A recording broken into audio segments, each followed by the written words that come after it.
Hürmetli vatandaş, bugünkü leksiyalarımızı başlaymış.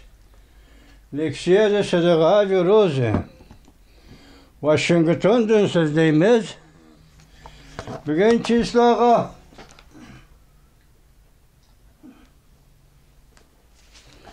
Bugün çislağa. 2023 yıl 9. ayının 17. günü vatandaş. Heptiye yekşembe. Bugün sizlerge söz eydiğen vaziyetimiz mındak vatandaşlara. Sizler yani bir karı bitmiş, sizler kelgendi kızık adam ben. O yetiken bugün yekşembe. Vaziyet mındak vatandaş.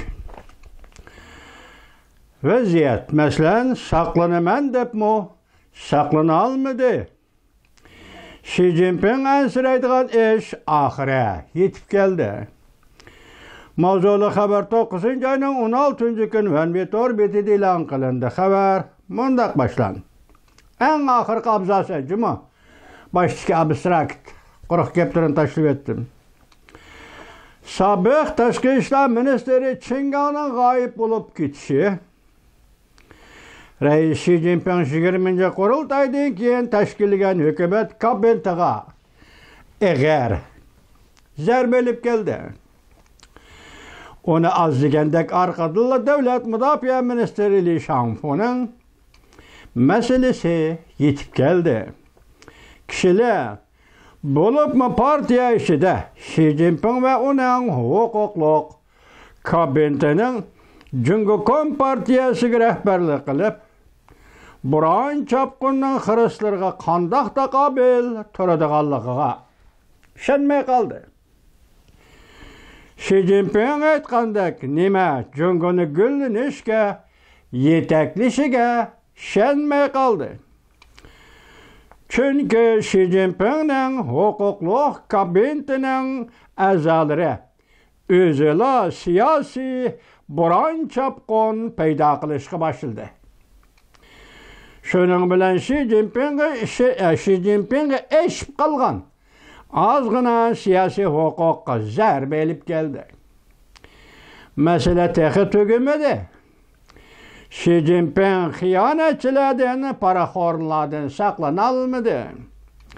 Bugün Devlet Mahkemesining amaldorlari chiriklashish rayoniga xatarlik rayoniga kirib qolgan bo'lsa, ata siyosiy byuroning a'zolari chiriklashish rayoniga kirib qoladigan bo'ldi. Bu vaziyat huquq cheklanmagan ahvol ostida Xi Jinpingning andizalari yoki Xi Jinpingning siyosatlari orqali belgilangan vaziyatdir. Hamda yetip keladiğini kişiler körüdüğün tamaşadır. Bu bugünkü günün vaziyeti. Ben arlıqlı vatandaşlığı degen idim.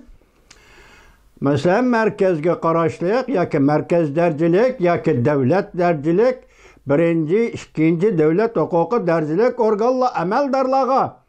Mesela yetip kelgende bu hakimiyetinin qandaq günde qalğanlığını körüp alalaysılar degeni de vatandaşım. Bugün qarab bakınga tünegin hazır bir xaberde tünegin 8 general degen mutlaq hazır 17 general. General dercilik harbiy unvanga egi 17 nefer general qo'lga olindi. Hazır Li Shangfu ham qo'lga olindi. Bu adamning murakkablik tarpi nima ekan desiniz 8. ayning oxirida. Esingizda bor bir so'zmi do'qmini?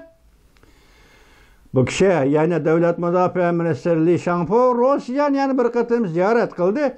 Şu Katar'da Rusya'nı ziyaret kılgandı bunu haber kılaylı dep mi oyladım. Bırak o Belarus'a bağlandı kelle onun ziyaretinin mana ahmiyeti kalmagan edi vatandaş. Şunlaşkı ben size doğru sözlümegen edim. Bu kıtım acayip bir tamaşa degen benim şundaqta. Li Shangfu 9. ayının 1. günü etrafında Rusya'da qaytib kelipla. Qo'lga ilindi degan gap. Ayni chaqda Şinjan Uyghur Abdunum rayonunun reisi Nur Bekrem 2018 yılı 9. ayının 21. günü Moskvadan qaytib kelipla қолға ilingan edi vatandaş.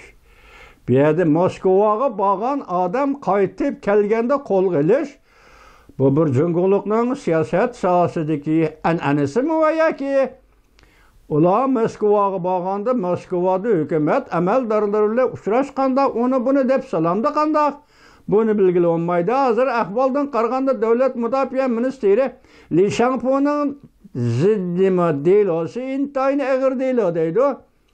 Bu kişi hadegende 8 nefar generalni paş qilib demiş. Nima deb paş qildi bu narsa sizi bizga noma'lum.